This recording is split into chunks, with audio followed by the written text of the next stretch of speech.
बिस्मिल्लाहिर्रहमानिर्रहीम। अस्सलाम वालेकुम नाजरीन, मैं हूं अहमद फवाद और आप देखते हैं मुझे मेरे यूट्यूब चैनल और फेसबुक पेज पर। नाज़रीन, जस्टिस काजी फ़ाइज़ ईसा केस का जो फ़ैसला आया, जो नज़रसानी अपीलें थी उनके हक़ में जो है वो फ़ैसला आया, लेकिन इस फ़ैसले के आने के बाद कुछ सवालात हैं जो कि हमारे नाज़रीन के जहनों में आ रहे हैं, बल्कि तमाम लोगों के जहनों में जो है वो सवालात आ रहे हैं। सबसे पहला सवाल तो ये कि क्या इस फ़ैसले के बाद जो जस्टिस काजी फ़ाइज़ ईसा की तमाम जायदादें हैं जिनकी मनी ट्रेल वो नहीं दे पाए, क्या वो जायदादें मिट जाएंगी? क्या जो एफपीआर का रिकॉर्ड है, क्या वो एफपीआर का रिकॉर्ड जो कि एक रिपोर्ट जो है वो पेश की गई थी, क्या वो रिपोर्ट या वो जो रिकॉर्ड है वो ख़त्म हो जाएगा? और क्या सबसे अहम सवाल कि क्या जस्टिस काजी फ़ाइज़ ईसा के ख़िलाफ़ नया रेफरेंस दायर किया जा सकेगा या नहीं दायर किया जा सकेगा? ये बहुत अहम सवाल है। और ये भी साथ ही साथ सवाल किया जा रहा है कि क्या जस्टिस काजी फ़ाइज़ ईसा को जो है वो मुस्तकिल या ताहयात अस्तस्ना जो है वो मिल चुका है इस फैसले के आने के बाद। आज के इस व्लॉग में ये तमाम सवालों के जवाब आपके साथ शेयर करूंगा और इस हवाले से एक ब्रेकिंग न्यूज़ है हुकूमती साइड से, वो ब्रेकिंग न्यूज़ भी मैं आपके साथ शेयर करूंगा। और साथ ही साथ आपको मैं इस व्लॉग में जो एफपीआर की रिपोर्ट है जो कि मंसरे आम पर अब तक नहीं आ सकी, उसके कुछ अहम पॉइंट्स हैं, वो पॉइंट्स जो है वो आपके साथ मैं शेयर करूंगा। आगे बढ़ने से पहले नाज़रीन, अगर आप मेरे चैनल को सब्सक्राइब नहीं किया तो इसे सब्सक्राइब कर लें ताकि मेरी हर आने वाली जो वीडियोस हैं वो आप तक बर वक्त पहुंच सकें। नाज़रीन, व्लॉग की जानिब व्लॉग से आगे मैं बढ़ता हूँ व्लॉग में, और आपको सबसे पहले तो ये बताता हूँ कि हुकूमत की जानिब से जब ये फ़ैसला आया तो हुकूमत की जानिब से अब जो है वो जस्टिस काजी फ़ाइज़ ईसा के ख़िलाफ़ एक नया रेफरेंस लाने के हवाले से जो है वो सोचा जा रहा है। और इस हवाले से जो कानूनी और जो आइनी माहिरीन हैं उनसे भी राय जो है वो ली जाएगी, क्योंकि ये जो नज़रसानी के हवाले से फ़ैसला आया, एक तो ये 10 जजिस थे, 10 में से 6-4 का ये फ़ैसला आया। और कुछ बल्कि हमारे नाज़रीन ये भी सवाल कर रहे थे कि इससे पहले जो मामला एफपीआर को भेजने के हवाले से पहले भी 10 रुकनी बेंच था, उनका फ़ैसला आया जो कि जस्टिस काजी फ़ाइज़ ईसा के ख़िलाफ़ जस्टिस काजी फ़ाइज़ ईसा ने नज़रसानी अपील दायर की थी, और फिर ये जो अपील थी ये भी 10 रुकनी बेंच था। तो इसमें कोई इशू नहीं है। आगे भी अगर नया रेफरेंस आता है तो उसमें भी मज़ीद जो है वो 10 रुकनी बेंच अगर बैठना चाहे, ज़रूरी नहीं है कि इससे ज़्यादा जजिस की तादाद ही हो जो कि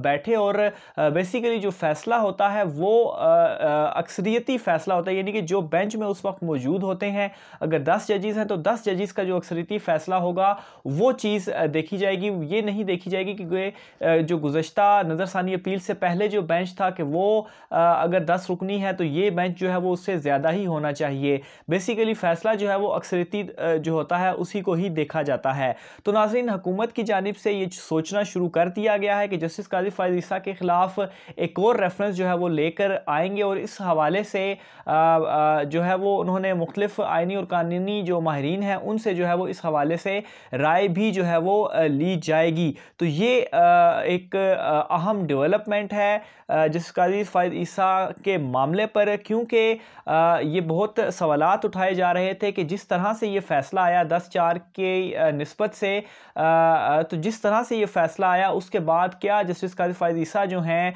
वो उन्हें किसी तरह से ताहयात जो इस्तस्ना है वो मिल चुका है, और क्या उनके ख़िलाफ़ अब कोई भी नया रेफरेंस नहीं आ सकेगा? तो ये भी है कि ऐसा नहीं है कि उनके ख़िलाफ़ नया रेफरेंस जो है वो नहीं आ सकता। अगर हुकूमत चाहे तो वो जो है वो उनके ख़िलाफ़ नया रेफरेंस भी जो है वो दायर कर सकती है, क्योंकि नाज़रीन जो एफबीआर की रिपोर्ट है उनके हवाले से, इस केस के हवाले से उसमें बहुत ही हिला देने वाले जो इंकशाफात हैं वो हैं। और आप भी वो इंकशाफात एक मरतबा सुनेंगे तो एक मरतबा आप भी हैरान होंगे कि आखिर इन चीज़ों को अगर देखा जाए तो इन चीज़ों को मद्देनज़र रखते हुए जो जजिस की जानिब से ये फ़ैसला आया है उस पर यकीनन बहुत सारे लोग अभी भी जो हैं वो सोशल मीडिया के ऊपर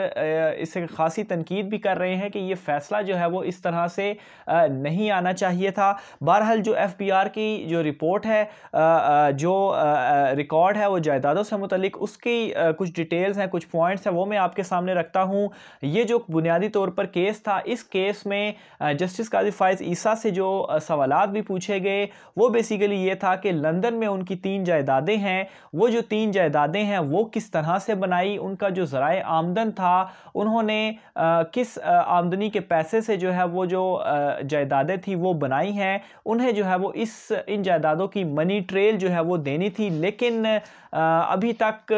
खैर अब तो फैसला भी आ गया, इस केस में जस्टिस काजी फ़ाइज़ ईसा की जानिब से मनी ट्रेल जो है वो नहीं दी गई। हालांकि सिंपल सी चीज़ है, आपकी जायदादें हैं लंदन में और वो लंदन में आपने जायदादें किस तरह से बनाई उनकी जस्ट वो आप बता दें। मतलब एक आम सा शख्स है, अगर वो भी मतलब कोई घर भी बनाता है तो ऑब्वियसली वो जॉब करता है, या कोई सरकारी ऑफिसर है तो वो रिटायर हो जाता है, रिटायरमेंट के बाद अगर उसके पास कोई पैसा आता है तो वो उसका मकान वगैरह बना लेता है, तो उसके पास वो मनी ट्रेल होती है कि ये उसको रिटायरमेंट के बाद पैसा मिला और इन पैसों से उसने घर बनाया। तो यही बुनियादी तौर पर सवाल था कि आखिर वो जो जायदादें थीं वो किस तरह से बनाएगी, उसकी मनी ट्रेल जो है वो दे दें। बहरहाल वो मनी ट्रेल तो नहीं दी गई, लेकिन वो जो FBI की रिपोर्ट है उसमें जो कुछ इंकशाफात हैं, जो कुछ पॉइंट्स हैं वो मैं आपके सामने रखता हूं। सबसे पहली बात जो उस FBI रिपोर्ट में जो है वो कही गई है कि जस्टिस फ़ाइज़ ईसा की जो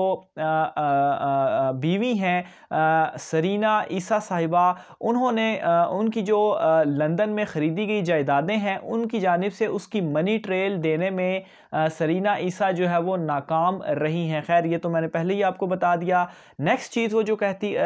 उस रिपोर्ट में है कि लंदन जायदादों से मुतल्लिक सरीना ईसा के मौक़िफ़ में तज़ाद है, यानी कि सरीना ईसा साहिबा जो हैं वो अपनी जायदादों से मुतल्लिक अगर उनसे कोई सवालात किए जाते रहे हैं तो पहले उसके जवाबात वो कुछ और देती रही हैं, बाद में उसके वो जवाबात कुछ और देती रही हैं, जिसकी वजह से क्या है कि उनके अपने ही मौक़िफ़ में जो है वो उन जायदादों से मुतल्लिक तज़ाद है। इसके अलावा सरीना ईसा की जानिब से जायदादों को छुपाया गया। ये नाज़रीन ये मतलब उस रिपोर्ट की मतलब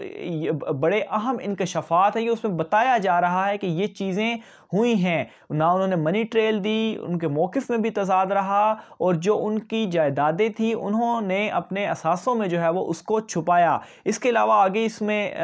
कहा जाता है कि 2 मौक़िफ़ अपनाए गए। पहले मौक़िफ़ के मुताबिक इनकी सरमायाकारी 6 करोड़ 43 लाख थी, जबकि दूसरे मौक़िफ़ के मुताबिक ये जो सरमायाकारी थी वो 10 करोड़ थी। यानी कि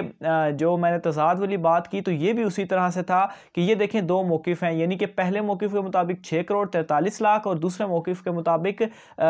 10 करोड़। अच्छा, इसके अलावा आगे क्या कहा जाता है कि ज़रई आमदन से लंदन जायदाद ख़रीदने के कोई शवाहिद नहीं मिले। यानी कि अगर वो इस तरह से क्लेम करते हैं कि उन्होंने अपनी किसी ज़रई आमदन से लंदन में जायदादें ख़रीदी हैं तो इसका रिकॉर्ड भी जो है वो पेश नहीं कर पाई। इसके अलावा सरीना ईसा की जानिब से ज़रई आमदन को फ़ॉरेन करेंसी अकाउंट में जमा कराने के शवाहिद नहीं हैं। यानी कि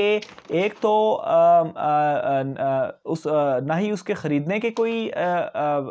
शवाहिद मिले हैं, और अगर इन्होंने वो ख़रीदी हैं और ये क्लेम है कि ज़रई आमदन से है तो जाहिर सी बात है ज़रई आमदन का जो पैसा है फ़ॉरेन करेंसी में जो आप जमा कराते हैं, क्योंकि जायदादें लंदन में थी तो उस फ़ॉरेन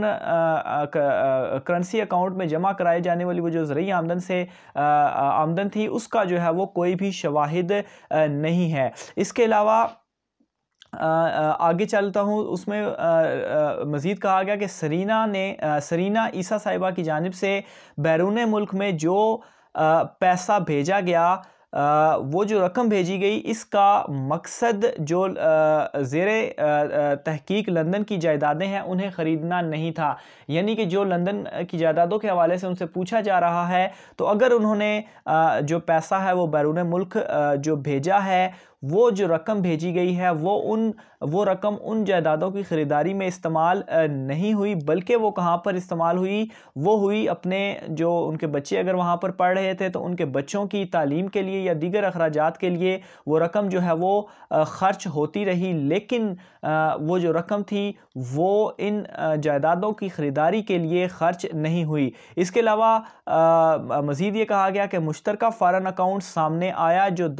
जस्टिस फ़ाइज़ ईसा और सरीना ईसा साहिबा की जानिब से वो दोनों चलाते रहे और इससे 2018 से पहले डिक्लेयर नहीं किया गया। यानी कि ये एक खुफिया अकाउंट के हवाले से मैंने अपने गुज़श्ता वीलॉग में भी डिटेल्स बता चुका हूँ। बहुत सारी ख़बरें भी इस हवाले से आपके सामने आई होंगी कि यही वो था कि जिस पर ये खुफिया अकाउंट सामने आया, लेकिन इसके मज़ीद भी कुछ पॉइंट्स थे जो कि आपके सामने नहीं थे और मैंने वो रखे। 2018 से पहले उन्होंने अपना एक जॉइंट अकाउंट था, वो जॉइंट अकाउंट जो है वो डिक्लेयर नहीं किया और 2018 के बाद फिर उन्होंने जो है वो ये शायद डिक्लेयर किया होगा। तो बहरहाल बड़े ही ये हिला देने वाले कुछ इंकशाफात हैं जो कि ये जो एक FBI की रिपोर्ट थी ये उसमें मौजूद थे। लेकिन अगेन हुकूमती जब ये फ़ैसला आया तो हुकूमत की जानिब से खैर अब ये तैयारियां तो शुरू कर दी गई हैं। देखते हैं कि हुकूमत अब इस पर मज़ीद क्या एक्शन लेती है। जो भी वो अपने कानूनी आइनी माहिरीन से मशवरा लेंगी और उसके बाद जो उनकी जानिब से फ़ैसला आता है कि आया वो नया रेफरेंस दायर करेंगी या नया रेफरेंस दायर नहीं करेंगी, लेकिन नया रेफरेंस जो है वो दायर किया जा सकता है किसी तरह से भी। जस्टिस काजी फ़ाइज़ ईसा को अगर ये कहा जाए, क्योंकि बहुत सारे लोग इस पर अपने गुस्से का भी इजहार कर रहे थे कि शायद उन्हें जो है वो कोई मुकम्मल तौर पर इस्तिस्ना मिल गया है और अब उनके खिलाफ कोई भी एक्शन जो है वो नहीं लिया जा सकता, लेकिन ऐसा नहीं है। अगर कोई नया रेफरेंस हुकूमत लाती है तो हुकूमत जो है वो नया रेफरेंस उनके खिलाफ लेकर आ सकती है।